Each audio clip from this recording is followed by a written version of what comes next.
Nietzsche said, your problem is a heart problem.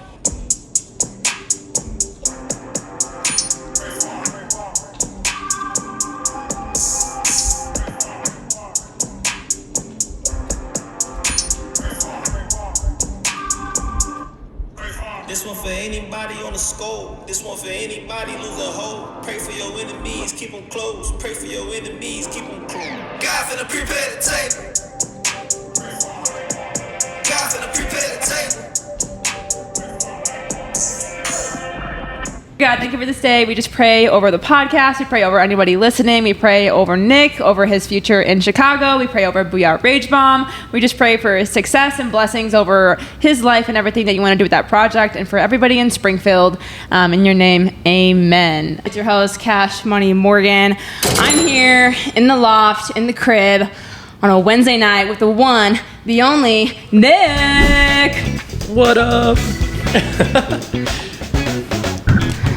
So Nick, this is your second time on the pod. Yes. Welcome to it. Which you can get closer to the mic too if you want. I don't know your Okay. journey. Nick's like, I know the couch is comfy. The couch is about. It was $50 from Furniture Row. Wow. I paid $100 for them to deliver it in here because that was not my journey. That was not my. Yeah, I wrote a Google review too. I was like, these men need a promotion. So I was like that. Okay, crazy. But welcome Nick to the pod. So this is Nick's second episode here on Keeping Up with Cash. I feel very special. Thank you so much. Oh my gosh, thanks for coming on. Because you were on 2023, so it's been technically 2 years. Yeah, That's for crazy. Love Brand. But we are here today to discuss the one, the only, BOUYA Rage Bomb. Okay, Nick. Okay. Yes. But before we get into this, because this is so cool, like Nick even signed this right here, Nick. We kind of have to understand for the viewers. I had a lot of new viewers and new friends since 2 years ago, and I've also lost some. I'm just playing, just a couple. But Nick, can you just break down a little bit of who you are? Well, that's way too deep.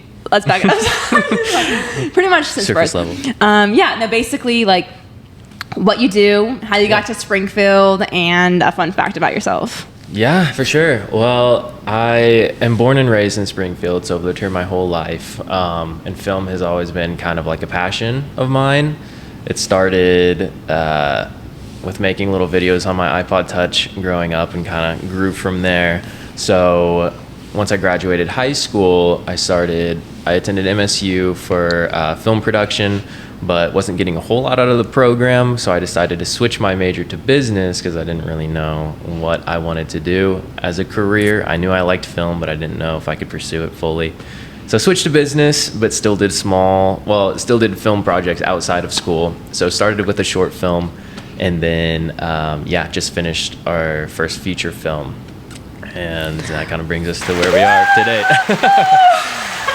Okay, wait, I feel like I didn't actually know all that story. I knew you were at MSU, and I thought you were studying film, so I guess I didn't know the part where you were like, Yeah. Wow, so you graduated with a business degree. Correct, yes. Oh my gosh, shout out, that's awesome. Yeah. Well, I guess that's, my first question is, which we'll get into the film, which the viewers don't know yet, but it's actually amazing. It's coming out on Amazon Prime here soon. No, I hope. But no, seriously, crossed. it needs to, because I want my dad and I to watch this movie. Like, it's so good. Vibe? Yeah, it's just so hilarious. That's awesome. But okay, so going to school for business, how do you grow in film then? When it's learning, because I feel like you do learn a lot in school about techniques and strategies and stuff like that. So how did you learn a lot of that? Yeah. Oh man, it was really tricky. Why I switched originally, it was just because I didn't know what I fully wanted to pursue. If film was what I really wanted, but once I started to go to business school, I realized I also don't want to do this. Yeah. So it kind of pushed me of like, okay, well, film is the one thing that I really enjoy doing. So I'm gonna power through school, get my degree, but fully pursue film on the side. Yeah. So pretty much when you weren't in school or working, you're just doing film stuff. Yes. Yeah. Nice. Mm-hmm. Awesome.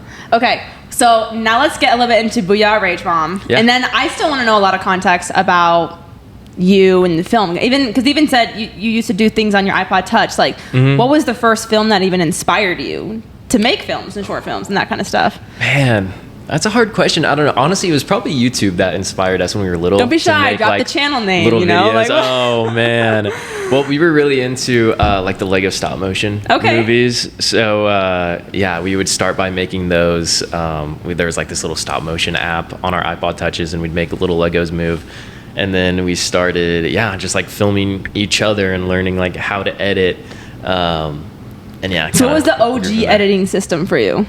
Oh man, there was this app called Splice, and that thing was awesome. It was completely free. CapCut could never. Yeah, it was for real, the OG CapCut. And then once we, kind of grew up, then we got our first laptop, and that was awesome. Like editing on iMovie on the laptop, I was like, oh, we made it now. So do you have all these childhood films that are just like on a CD somewhere? I have some. I'm kind of bummed though. A lot of our like really old projects are lost. We like lost the computer that those were on, so that's kind of a bummer. But there are a few that are still on YouTube, but I'm not going to tell you how to find them because they're very cringy. Hey, I get it. I have a lot of stuff privated from college projects, and I'm like, oh my gosh, this can never find TikToks. Right, yeah. That's how it goes. Oh man. But okay, Nick, so we're gonna get into this because we've had you on the pod for Love Brand. Nick is basically, if I had to give his bio, I would say probably one of the top 5 most creative in Springfield. Wow, that is quite the title.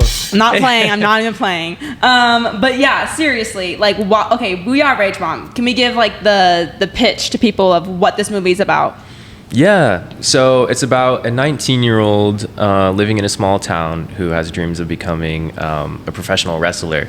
And he gets the chance to meet his wrestling idol and realizes that he's not really who he thought he was. So deals with crushed dreams and how to kind of bounce back from that. Now I have to ask you, did something happen in your childhood when you met a celebrity? Actually, no, nothing happened. But yeah. Because I met Todd Packer from The Office.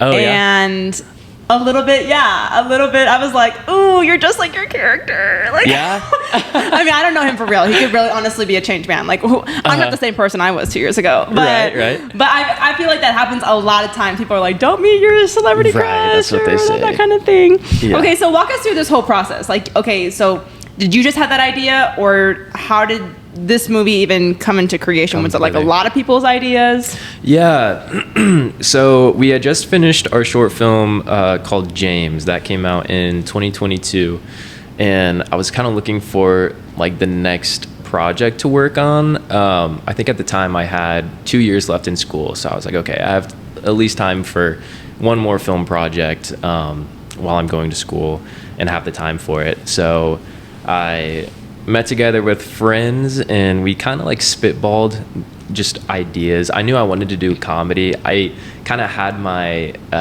mindset on a feature from the get-go, just to kind of, I don't know, see if it was possible. Yeah, challenge ourselves. So I knew I wanted to do a feature. But yeah, I met up with friends and we came up with just the premise of like, okay, what do we have access to? We live in kind of a small town, like, you know, what aesthetics do we have? And me every day. Yeah, so I'm like, okay, let's write a story. Okay, we do love you, okay? Yeah, we're the most aesthetic But no, I'm thinking like, you know, make it about a kid like who has like this dream that's kind of bizarre and out there, like just kind of a goofy character, and write a story around him. So that was the general idea, and then from that point on, I had just started working at Ramatai as a dishwasher. Rock on. At the time, yeah. So I would like write in the mornings and then go to work, put my AirPods in, wash dishes, and just kind of like think about the story and like what could come next. I didn't have an outline. What's the playlist? We need to know like what the playlist was for. Oh man, I'll have to go back and see. Okay. Yeah, some of it was podcasts, some of it was Keeping Up with Cash. You know, that was on a lot. Yeah, that was so real, Nick. Right. But yeah, so that was kind of the writing process. Like, I'd wake up in the morning, start writing. I didn't have an outlining. Like, I didn't know how I wanted the film to go. I just kind of like wrote out like scene by scene as it came. Okay, so just a quick pause so I know the timeline. So did you had that first idea and then you told friends and you guys built on it? Sorry, we met with friends first, and friends we first. Got the original idea. Okay. Then you started locking in and just started expanding on it. Okay, cool. Yep. So that was kind of how it went, and then the writing process was like 3 months of working and thinking about the story, and then writing when I was off work. And I think we had the first scripts ready in January of 2023. Wow. Okay, so friends' initial idea. So you wrote the whole thing then after that? Yeah, I did. Okay, because we're talking about this film. Because I'm watching this and I'm like, how on earth did I didn't even the plot twist, everything. I'm like, what? Yeah, that is no. I'm seriously, glad you liked it. I know. I thought it was hilarious. Nervous. I was really nervous to share it because I'm like, oh, I don't know if this is like, I don't know if it's good or anything. Well, it's like your creative baby. You know what I'm saying? Right, and it's one of those things where like you're inviting the world to be a part of that, and it is scary. You're vulnerable. But I know me and Eva were just like cackling, and I'm like, well, I hope Nick is wanting this to be a comedy because I don't know if people are giving me glares, but I'm like, this is hilarious. Like, that's awesome. I'm so glad. So once you had the concept and the idea, did you at that point already know who like the lead actors were going to be? Like, was it, or no, you're still building this whole storyline with no idea who this guy is going to be? Yeah. Pre-production was very stressful. So once I wrote the script, I started storyboarding. So kind of like writing, drawing out like comic strips of what all the scenes were going to look like. And once that process was done, that was when I really had to start figuring out, okay, like when are we going to shoot this? Who's going to be in it? Like who's going to film it? And all the technical like scheduling aspects. And that was scary. Yeah. Because I'm not a planner at all. And I met up with Philip, who ended up being the main character. But at the time, like, he didn't know he was going to be in it. They're just going to get coffee, Right, like. yeah, we were meeting up. And he's a planner, so I asked him, I was like, hey, like, I have this story done and I have these storyboards. Like, when do you think a realistic time to film would be? And he's like, you could probably get all the pre-production steps done in 6 months. So I set the date. Did he do a lot of films before stuff, too? He did, yeah. Okay, so he's who I grew up with, kind of making movies. So we've been kind of making them together. So we set that date 6 months ahead, the shoot date for September of 2023. And gave me just those 6 months to kind of work over the summer and get everything figured out in time to shoot. So like sending out casting calls, location scouting, finding crew, renting gear, figuring out how gear works. That's so real, like that. yeah. So it was a lot, and like the schedule was so stressful. But it ended up working out. And the budget, there's so much to it. There's like so the much to budget it, was very tight because I was just working at a Thai restaurant. Yeah. So shout out Ramatai. Shout out Ramatai. Yeah. For sponsoring BOUYA Rage. Exactly. Yeah. No kidding. No, there's so much there, and I think my first question is, did you have help on that director side? Like, did you have an assistant, or was there someone helping you in that planning process? Yeah, the planning process. Oh man. Because I'm listening to you and I'm already having anxiety. Yeah, it was a lot of anxiety, a lot of emotional support. Yeah, like friends were very like helpful with emotional support. But I did reach out. Like I was always asking people, like my old film professors, of like what they thought of like gear. So I was always asking questions, and people were really helpful. But for the most part, I was kind of putting together like the whole schedule and all of that myself. So it was overwhelming. But kind of taking it step by step, we got through it all. So no, I think that's what being a young artist is. Is being like, even my sales boss, he's always like, hey, you just got to be scrappy sometimes. You got to figure it out, you got to adapt, you got to make it work for you. And I think that's what separates people. And when it comes to growth, is the good from the great is like figuring out how to make things work just with what you have. And shooting your shot and blah blah blah. So budget-wise, did you have any sponsors, or did you plan also in that 6 months of how much you're going to need and what that would look like? Yeah, so I had like a general idea of how much it was going to be. I had met up with our director of photography, Paul Simmons, who's shout out Paul. He is so talented. And so I had an idea of like how much that would cost, and like an idea of how much gear rental would be. So I ran a Kickstarter campaign, and that ended up raising like $2,000. Okay. Which was nice. Okay, that's the wrong button. Yeah, Kickstarter campaign. Yeah. That was really helpful, especially like for those initial costs. But yeah, like when I posted our casting call, I didn't have, oh man, I'm trying to think. I think I had, the original budget was probably around $5,000. Wow. Shout out Rama Time. Yeah. But even then, like, I could only afford our DP for 6 days, so the remaining days I would have to like kind of cover that. So money was very tight. This is a dumb question, I guess, like for me, because I'm not super in the film world. But I guess in this situation, like, were you planning on paying everyone, like all the actors, everything, or is it one of those things where it's like, hey guys, if you want to be, you know what I'm saying? What does that look like versus like, hey, I just want to be a part of this, you know? Right. Yeah. Since it was such a low budget film, it was, I like posted in the casting call that they would be basically working for free, right? But they'd be getting, you know, like scenes for their acting reels and like an IMDb page and things like that. That's cool. But yeah, like if you have the money to pay your actors, you definitely should, because like they did so much for the movie, and I wish I had, you know, the budget to pay them, but they all did a great job, and they were like so happy to work and like give their time to the movie. So yeah, it was a really cool experience getting to work with them. Well, and I think too, I mean, I've seen the film community in Springfield just grow so much, like all the girls, the guys, we have so many friends that do that, and I don't know, I'm always just like, wow, even just being a part of somebody's project is special too. Like, I know people probably were like, I just want to be a part of one of Nic's films because Nic's gonna go somewhere, you know, it's gonna be that. Same thing with like Paige and Hannah. I'm like, girl, let me be an extra, you know? Like, no I'm just trying to get in there. Right. But yeah. Okay. Well, walk us through like your favorite part of this whole film, the process or the memories or whatever. Oh man, favorite part. It has to be filming. Yeah, because I don't know, I had never spent like this much time on a project before. So once we like actually got to filming, like it was super scary.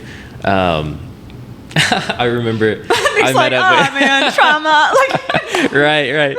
I was working at Ramatai. I'd moved up to server at this point, so I was serving, and big moves. Yeah, big moves. And Paul came in with his wife, and this was probably like a week before production was starting. And his wife was like, yeah, you should. He's like, she was saying it's hard to fall asleep like before that first night, so I should look into getting, you know, like melatonin or something like that. And I was like, oh, okay, I've never had a problem like falling asleep before. Like I can sleep anywhere. But I was like, okay. But yeah, come that first weekend, the night before, I was up until like 3 or 4 a.m. and then the shoot started at 7 a.m. But I just could not sleep because there was just like so much is going through my head of like, oh man, what is tomorrow gonna look like? Like, what's gonna go wrong? Like, it was so stressful. But once we got that first shoot day, like, once we were on set, I realized like, okay, we're good. Like, we kind of got in a flow, and it was really fun. But yeah, my favorite part was just being on set and seeing, like, looking at my storyboards and looking at where we were, like looking at the camera and just seeing like how that was translated of like, whoa, this thing I drew on a piece of paper like 7 months ago is like in front of me now, and all these people are here working on this project. Like, it was just kind of a surreal feeling. Yeah, man, that's awesome. I've seen elements of that in my own life, or like the podcast parties, and I think it's, at least for me, it's like a feeling of like, wow, I'm like, wow, I'm so blessed, like, thank you God, but it's just crazy though, right? I mean, just having those dreams and working hard for it and like saving up and then being in that moment. Yeah, right. Yeah, you see all the work that you put in, and like once it's like finally there, it's like, oh wow, this is so cool. That's awesome. Yeah, kind of a similar thing, like we had the premiere earlier this month, and yeah, same thing, because even after filming, like editing was such a crazy process, such a roller coaster. And yeah, editing took like 1.5 years. But is that once so we wild? finally, like the filming takes like what, locking in. We filmed in like 8 days. Yeah. So it was like so Crazy. short. Yeah, and then editing, you're just rewatching this footage and these actors for like you probably 2 know every years, single line. Yes. Just over and over and over. Yeah. Well, obviously you wrote it, but right. Yeah. sorry. And it's so funny because like I've been seeing these actors like every day on my computer, but like in real life, I haven't seen them since shooting. Wow. So that was kind of surreal, like seeing them in person at the premiere, being like, oh my gosh, like this is weird. You're here again. Right. But it was such a cool feeling, like getting to share it. That first showing was mostly like cast and crew and family. And yeah, I sat next to Philip and I sat next to Mickey, who plays Ernest. And yeah, just watching the movie with them was such a cool feeling. Yeah. Like, you get to see, the work that they put in. Oh, yeah. And even in the showing that I was in, one of the guys was like, that's my brother up there. And we were like, yeah. Like, it's That's awesome. just so cool, you know? Yeah. Yeah. So, okay. Well, I just have so many questions, I feel like. But one, how did you even go about getting the film at College Station? Because that's pretty freaking special, too. Yeah, so I had kind of got the edit to a point where I was like, okay, I can keep tweaking this, but I think it's at a point where I can finally share. So I was looking at, just theaters to premiere. Like I know the Moxie is local, but I didn't know if College Station was open yet, but I saw they were doing like a lot of the maintenance. And so I like went on their website, found a manager email and emailed them. And I was like, hey, I just like told them my backstory and how I made a movie like completely in Springfield, and how I really liked that they had an emphasis on Springfield with like a lot of local Pineapple Whip and Coffee Ethic, 1984, and the local actors on the building. So reached out to them and got connected with Curtis, and he was such a help. He was like, oh yeah, like come in, meet with me, and we'll like figure out a time for you to premiere your film. And it was like so easy. Wow. So that is awesome. They were such a awesome crew. They did so much. Like they showed like our trailer in their in the lobby. Like they had our poster displayed. He went on KY3 and did like a talk about our movie. That's like tough. Yeah, it was crazy. They were just like so supportive. And like they had just met me, and so it was so crazy. But we got really lucky. That's one thing that I always tell myself too with Springfield. It's easy to be like, I'm not in a big city yet, this and this. I'm like, it's so cool that you can reach out to somebody on LinkedIn or literally send an email, pitch your story, and they're like, yeah, come on over, let's have coffee, let's have dinner, we want to support you. And it's like, what? Yeah, it's so cool.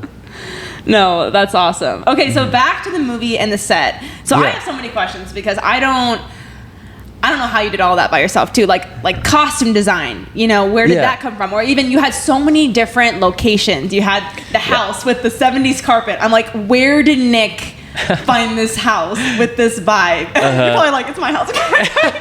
But you had all these locations, gas stations, school. Like, how did you go about securing all these spots? Yeah, a lot of it was just like reaching out to people.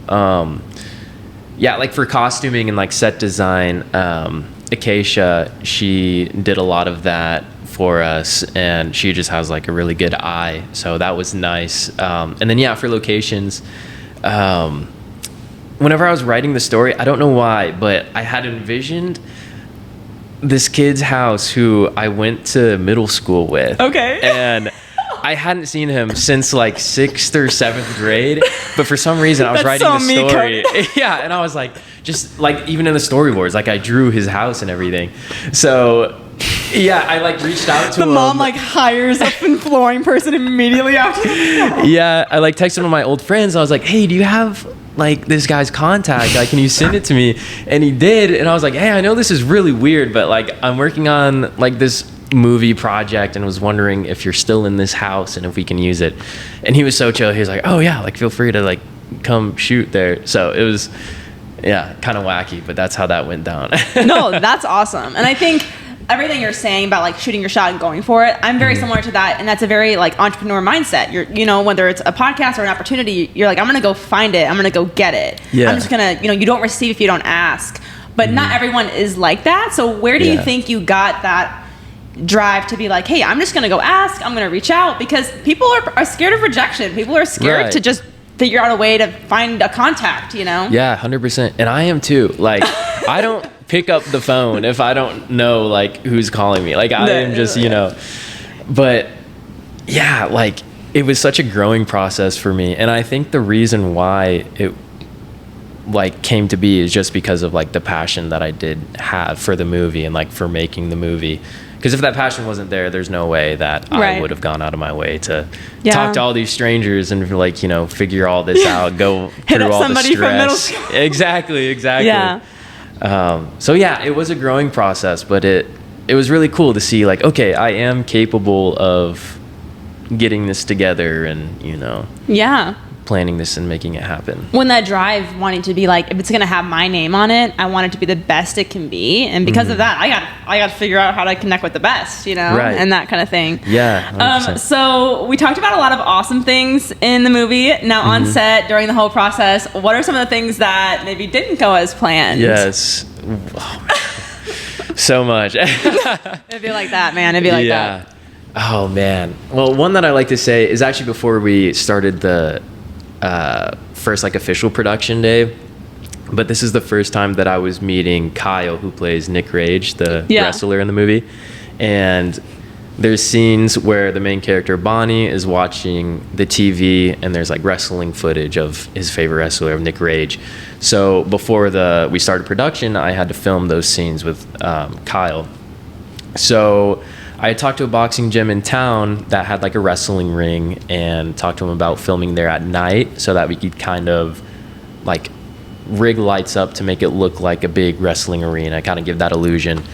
And they were super open to it, so we scheduled the shoot, and then I think it was the day before I called them, just making sure that we were still good to go for the next day. And they're like, well, we don't want you here after we close. Like, you'll have to be here during the daytime. And I was like, well, that's not going to work. Ramatai, bro. Like, yeah. So I just went to Home Depot. I bought a huge blue tarp and, like, an orange hose and just rigged this, like, super crappy looking boxing ring in my backyard. Like, it looked really terrible. But I was like, well, we're going to be filming at night and we're going to have lights around. So maybe, like, it'll have a VHS effect over it. It'll be okay. So come time of filming, I haven't met Kyle yet either. This is the first time I'm meeting him. And he texts me 3 hours before we're shooting. And he's like, hey, I'm on my way. And I was still setting things up. And I was like, oh, shoot. Like, just making sure you're coming at 6, like, just a few hours away. He's like, yeah, I have it in my maps. I'm leaving from St. Louis. I was like, oh my gosh. He's going to drive 3 hours from St. Louis to this college kid's house, see this crappy setup in the backyard, and just, like, turn around and go home. So, I was so nervous. I was like, oh man, he's not going to want to be a part of this project. But he showed up and he was so relaxed. Like, he wasn't even fazed by the ring somehow.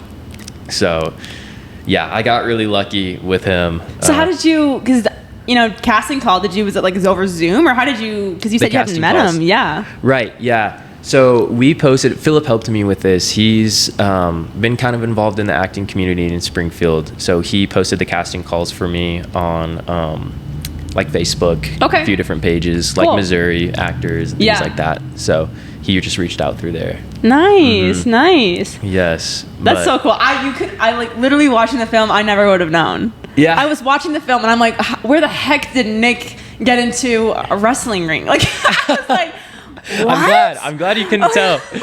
Yeah, because I'll have to show you the behind the scenes. It is terrible. That's so iconic though. Like, I feel like you're always gonna remember, like, man. Yeah. But you have to make it work. Like, you just have to figure it out. Yeah, you gotta figure it out. And I'll say one more thing is 2 days before we were starting the first shoot day, I was in class and I get a text from the kid who was letting us use his house. Yeah. And his house was the main location.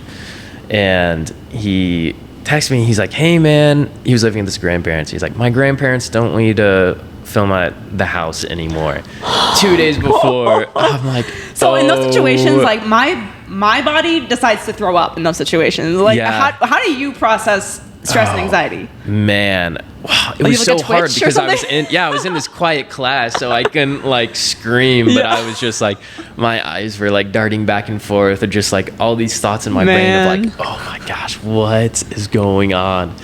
So yeah, class gets out, I go to my car and I'm freaking out because I'm like, well, we are still gonna shoot something in 2 days, but I just need to figure out where it's gonna be. So I just started location scouting again, like calling family, friends, like, hey, I know this is super last minute, but I had a location cancel and I'm gonna need like just trying to find a spot if we can use like even just one room in your house. And I actually got a response from a family friend. They let us come over, and I was so frantic when I got there because just so much was going through my mind. You're like, please, house, can I borrow, please? Yeah, exactly. And they're like, they were so nice. They're like, oh yeah, you're totally fine. Like, feel free to use whatever. So I was taking pictures, like trying to figure it out. And then I get another text from my friend, and he's like, oh, I just talked to my grandparents. They just don't want you to use like the living room and the kitchen, but you can use everything else. And I was like, okay, that's a little better. There you go. So I just had to factor in like finding a kitchen and living room. And so my dad's house is kind of similar to that like 70s vibe. He has that like brown carpet. Okay. So I texted him. I was like, hey, could we use I'm your sure house? it looks great. I'm sure it's great carpet. Yeah. So he let us use his living room, and then we just kind of rigged like a little kitchen setup outside the bedroom of the main house. Nice. So it ended up working out, but that was really stressful. Oh my gosh, that is wild. Because all this planning is leading up to it, and then 2 days before, it's like, it all comes crashing down. It feels like, so it's like, Even equipment-wise, like, did you just get all of that locally? Or I know sometimes you can rent equipment and have it shipped to you and that kind of thing. Yes. Or like where you're filming and you're like, oh my gosh, we need two more lights. What did that look like? Yeah. Oh man. So Paul, our DP, had his own camera. So all of the like visual equipment was there. I rented lights from another local guy. I did have the audio gear shipped in.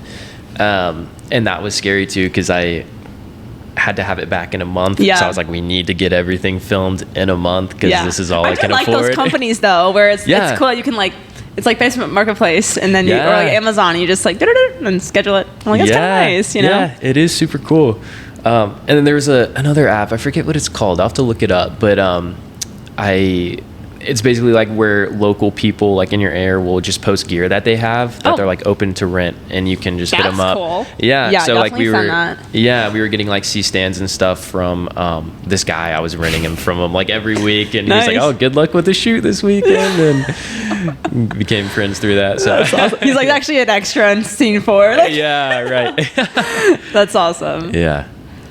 Man, super cool. And you were an actor. You were partly in the film. I'm like watching this film, and I'm like, oh my gosh, there's Nic. So you were in it, and then you also had a Love brand mask, right? True. For the rest. I was like, this is so cool that Nic has really combined. Like, and your girlfriend was in it. Like, I'm like, this is like so cool that you've just combined so many elements into the film. So can you talk about that? Yeah, I really wanted, like, it was such a big project, and I wanted it to, I don't know, like just really encompass, oh man, like I wanted just to have everybody in it that was like, in my life at the time, and things that were important, things that meant something to me. So like I had my family, my mom is the one walking the dog. That was like my childhood dog that she's walking in the movie. Aww. And just things like that. I just wanted to like, I don't know, bring it all together into one project. So no, I think it's cool because I really feel like this project has opened so many doors for you, and this was like your baby, and so why not? I mean, I feel like I do the same thing. If it's involve all the parts of you, like the childhood, the things you care about, your friends, the, Love brand. I just thought that was so cool. I had no idea that you were going to act in it. So was that one thing that, like, even when you had the storyboard, you knew, like, oh, I'm going to be this character? Or? Yeah, I did. I was like, okay, this is somebody that I could play, so. Which is, like, very opposite of your current personality. Right. So that's something like, you know what, that'd be, like, a fun role. I know. That character that I play is, like, It'd be kind of fun to try and portray that. So no, that's hilarious. Well, just a few more questions before we just kind of break it up too.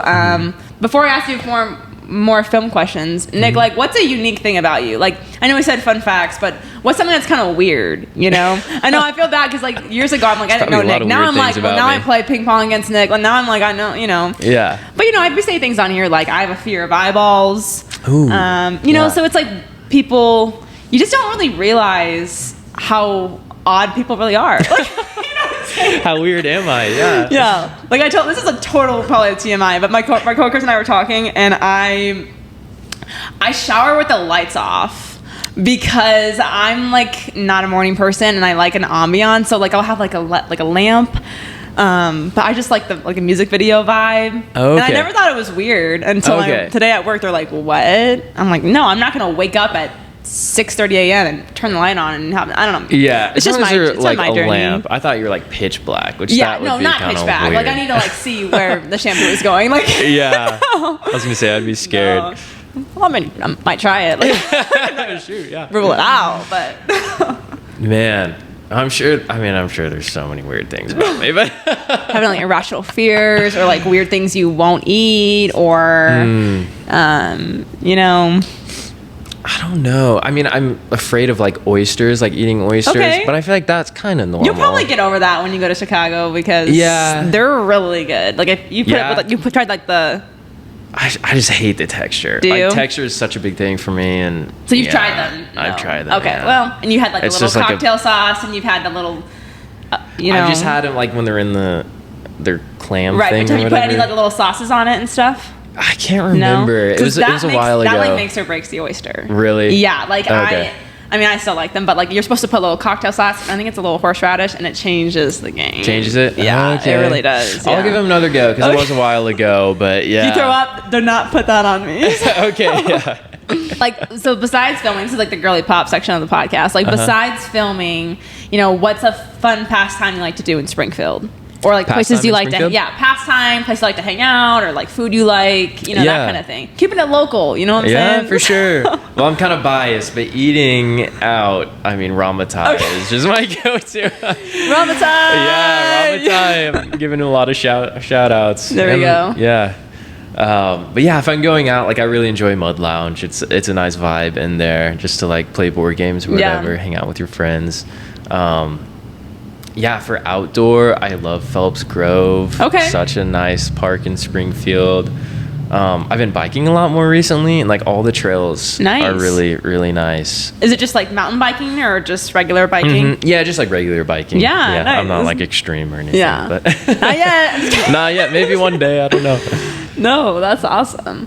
Well, I know we were talking about, you know, you getting to filming when you were young and the iPod and that kind of stuff. I feel like you have a very unique style, even when it comes to Love Brand, like you and Lucas. Like, I just love the vibe. And so who would you say inspires you when it comes to, you know, film or style or, I don't know, even just like motivation when it comes to those hard moments of being like, no, I want to pursue this passion, this dream, you know? Yeah, for sure. For the movie, oh man, there's like when it comes to the visual style of the movie, just like overall tone of the movie, like I really like Jared Hess movies, so Nacho Libre and Napoleon Dynamite, and a big inspo for this one was That's Gentlemen why I know Broncos. my dad will love this. Yeah, okay, there you go. Yeah, and that's like my dad, like I grew up watching those movies with him, so that was kind of why I wanted to do that. But yeah, Gentlemen Broncos was a huge kind of like inspiration for this movie because it has a similar plot of like getting to meet your idol and like, you know, doesn't go according to plan. Yeah. But yeah, just I love the quirky characters and the awkward pauses, and I love the awkward pauses. Yeah. It's just hilarious to me. So I knew I really wanted to do something like that, but it was hard going into it because I knew I didn't have a big budget, but I was like asking myself, is it possible to still make something that looks like it could, you know? Yeah. I still have the quality of a real movie. So I don't know like if we achieved that, but I wanted to get as close to that as possible. Well, I think so. Oh, well, thank you. Thank you. Yeah. So, there's a director, I'm blanking on his name, Rodriguez. Shoot, I'll text it to you later. Rodriguez, okay. Familiar. Yeah. No, what did he make? El Mariachi. It was his first movie that he made for, I think it was like $6,000, and it was like a huge success. And this was way back, like he was shooting on film, and like there was so much to it. So I was like, okay, if this guy did it years ago, you know, maybe I could do something similar today, because you know the technology is here, and it's, you know, just so much more accessible. So for sure. And even in the movie too, like one of my favorite scenes was really like the biking, which is funny because even just the way you're talking about like your hobbies, like the biking and the really cool bus, like the little cart. So like whose was that? You know, did you know somebody, or how did that work? Because that was an awesome vehicle. Yeah, that was like Piper's family friend. That owned that. Rock on. Because that whole, I mean, you guys driving and filming, I'm like, I don't know how y'all do this. It was all like, Paul. In it. Okay, yeah, shout out Paul. Shout out Paul. That's awesome. He did so much. But yeah, like those following shots were so funny because how we filmed that was we were in the back of the truck, and we didn't have a big crew at all. I was directing it, Paul was shooting it, and then Lucas, my roommate, was running sound, and that was like the crew for the movie. Period. So whenever we were doing those biking scenes, we had the truck that Ernest was driving. That actor's name is Mickey. So Mickey was driving the truck for us while we were doing these following shots of Philip like riding on his bike. And we had the tailgate down, and Paul was sitting on the tailgate with his camera and a vest on that the camera was attached to. And I was sitting behind him, and I had a hold of his vest so he didn't fall out of the truck. And yeah, like, it was how kind of fast a are you hectic. going? We weren't going fast, but it was still like scary because he has like his nice camera on him, and something goes wrong, like, you know, it was kind of. So how did you meet Paul? Yeah, I met him through, it was a film project I was on like 2020. And yeah, he was just kind of like helping out a director that was doing a project with Philip and a couple other friends and I. So I didn't really know him, but that was the first time I met him. And yeah, just like through different film events, we kind of got to know each other through like backyard showings and things like that. No, I think it's awesome, and it's so important to keep the network, you know, and you just never know when you meet someone what that relationship's going to turn into, and how it can blossom. Well, 100%. Nick, I have a few more things I want to ask you. I know I feel so bad because I was like, Nick, and I'm like, Morgan, shut up. Like, are you kidding me? There's so much to talk about. I love it. So one thing I want to ask, you know, is you are going to be going to Chicago. So can you talk about like that opportunity and the film, and that how, you know, what your future is going to look like a little bit? Yeah. Oh man. Well, future for the movie is going to be, we're working on a polished cut right now. So at the premiere, I had a little QR code at the end where people could submit like thoughts and like opinions on the movie. So bold. Right. It was scary, but I was really glad we did that because I've, you know, been watching the movie. I've watched it 100 times in the editing thing, so it's almost not even a movie to me at this point. Did you invite like a lot of people into that process too, and their opinions on the editing, or not really until it was done? A little bit. Sound, definitely. I had somebody on for sound because it's so hard. I can't, you know, even wrap my mind around it. But yeah, for the most part, it was just kind of me. So like showing the final product was scary, but we got 55 responses. Wow. Which was, I was really surprised. Wow. Yeah, because like who wants to fill out like a little, you know, Google survey? Like if I see one, I'm probably not going to fill it out. But I was really like, surprised. No notes. Yeah. But yeah, like I read through all of them and they were really helpful. Like just kind of went through those and have been making tweaks to the edit to try and make like a more polished version of the movie to start submitting to festivals. Yeah. So that's like the future of the movie. We'll see what comes of it, but I would love for it to be on the internet somewhere, whether it's like streaming or even just posted to YouTube, like just a way to share it with people. 100%. So, but yeah, moving to Chicago soon to start working for a production company which is exciting but very scary because I've been in Springfield my whole life. Yeah. So it's going to be a big change, but I have family in Chicago, so I know That's awesome. it's not too scary. Oh, yeah. And my roommate is moving with me as well. Very So that'll cool. be cool. Get to continue the Love brand out there. Oh, yeah. And There's something so cool, too, about kind of, you know, it's hard being away from your family, but also it pushes you in such Yeah. a way that, I don't know, I think you grow so much as a person. yeah, You know? yeah, So, I'm really excited for that too. Yeah. Yeah. Like fully be adult mode. not that you're not right now, but Yeah. This will be like, I'm still yeah. not at all. But how did you even get involved with this production company?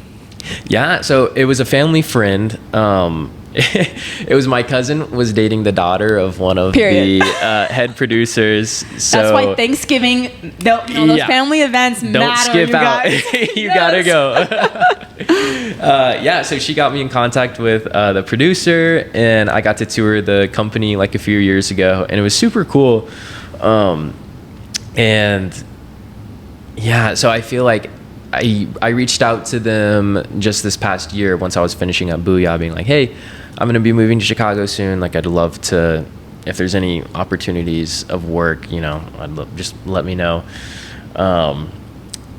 And yeah, he reached out and he's like, oh yeah, of course. And they were just kind of like, got me on board. We did like a few interviews and kind of went from there. But yeah, I was really surprised at how smooth it went. But I think it is just because of that connection that I had through my family. So super thankful for that. My cousin, he did end up breaking up with her before I reached out, and my aunt was like super scared. She's like, did you reach out to the production company? Like, is it okay? And I was like, yeah, like, we're still good. She's like, he didn't ruin it for you, did he? I was like, no, he's totally fine. Oh my gosh. So they're like, yeah, you're hired, but also like, has your cousin talked about me? Like, yeah, exactly. wow, that is wild. Yeah, so that was funny. Oh my gosh. No, it's cool, Nick. I feel like God really has a big plan for your life, and it's just so cool to see, you know, doors opens. The movie theater, this next project for you. We're like, don't forget about us, you know, whenever you get huge and stuff like that. But no, it's super excited to see your journey and all of that. Thank you. So just a few last questions. One, who would be your dream collab? Whether that's, you know, maybe an actor or director you want to work with on a movie. Maybe that's also, you know, someone when it comes to Love Brand, like, and it can be separate, but you know, like, who would be that, dream collab? Man, that's hard.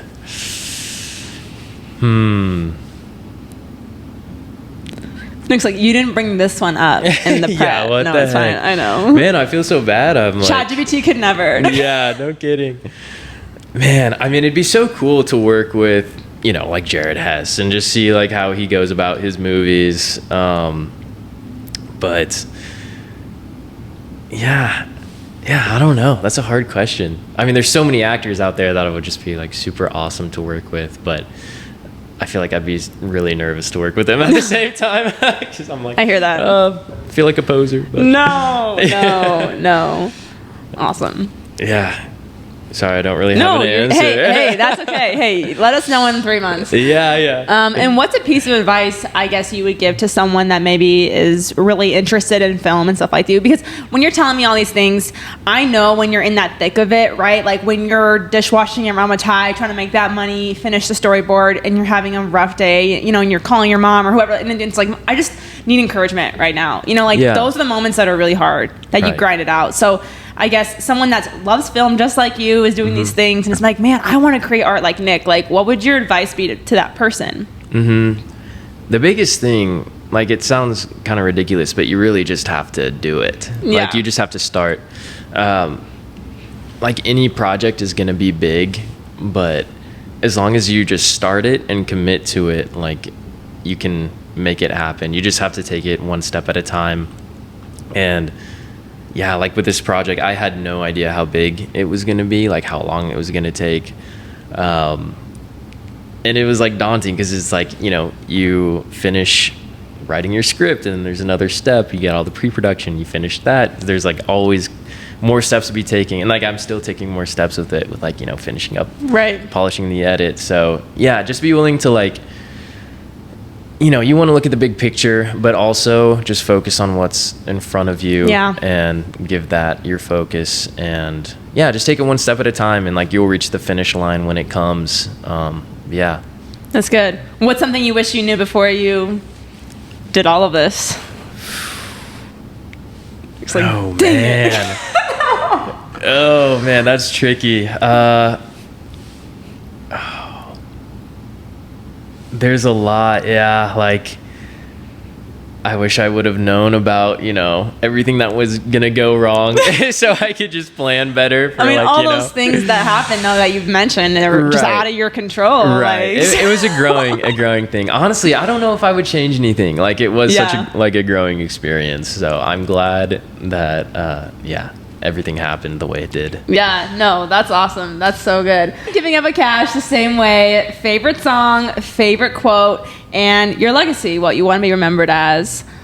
So what does that look like for you? And maybe it's not your all-time favorite. Maybe it's just like what you love right now, Yeah. So favorite song at the moment. Oh, man. Let's see. We Are Going to Be Friends. I mean, that one's always been fire. A favorite of mine. And then quote, you said? Yes. Favorite quote? Yeah. That's tricky. I don't know if I have a quote. Can you quote something from the film? From the film? Yeah. Let's see. If you can remember. I'm just kidding. Yeah, if I can remember. I feel like my memory is just shot. I can't think of it. Put me on the spot.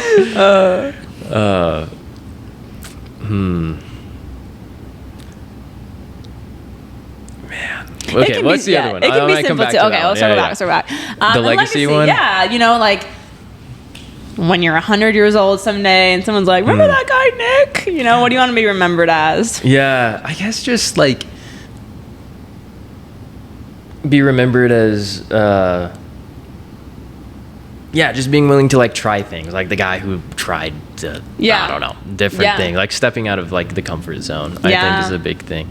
I hope I continue to do that, because like this film was a lot, like I definitely stepped out of my comfort zone with it, and I hope that I can do that again in the future. Slay downtown. And kind of continue Sorry. continue to do that. So yeah. No, that's awesome. That's awesome, man. A lot of people are afraid to take that step, And so doing that and then continually doing that only makes you better. So Yeah. I don't know. I feel like I might have used this quote on the last one. It's been 2 years. Forgive me I if definitely I did. forgot. Yeah. But I don't know who first said this, but it's that limitations breed creativity, and that is so true. Because if you have like all the options in the world, I feel like it's a lot harder to come up with like a project and stick with it. Whereas, if you're limited to, you have this budget, you have these locations, or just whatever tools are at your disposal, like these are what you have to use. That's when you can get creative, because you're like, well, I might not have this expensive gear, but how can I make this look the best way? So look at your circumstances, whatever they are, as opportunities instead of deterrence, I guess. Yeah, no, that's huge. That's awesome. Well, where can people find you to stay connected? Instagram is so the film's Instagram is Stanhope Films. My personal is Nic, Nic, and then .pics. We also have a YouTube. I have a YouTube channel where you could check out the trailer. Might post like some behind the scenes content about it, and maybe future showings, whatever. So we got Love Brand too. Yes, Love Brand as well. The Love Brand. I bought Instagram. so many pieces from Nick. I don't even remember how many I bought from you. I bought so many, and I will continue to do so. I'm so glad. No, I love it. Well, thank you so much for coming on the pod. Yeah. We appreciate you guys so much. Sorry that I've been MIA. It's been 3 years of podcasting, and I'm like, God is good. I'm still locking in, and you go through waves sometimes, and you don't want to hate your creative project, so you just kind of have to listen to yourself sometimes, I feel like. But just remember that the season that you are in is beautiful, and be in the present, enjoy every moment, and continue to trust God. Okay, love you guys. Bye. We want to say a big thank you to all of our guests on today's show. Live, laugh, love you guys. Bye. See ya. Ta-ta. Content segments paid for by Harry Cooper Supply, Wild Animal Safari.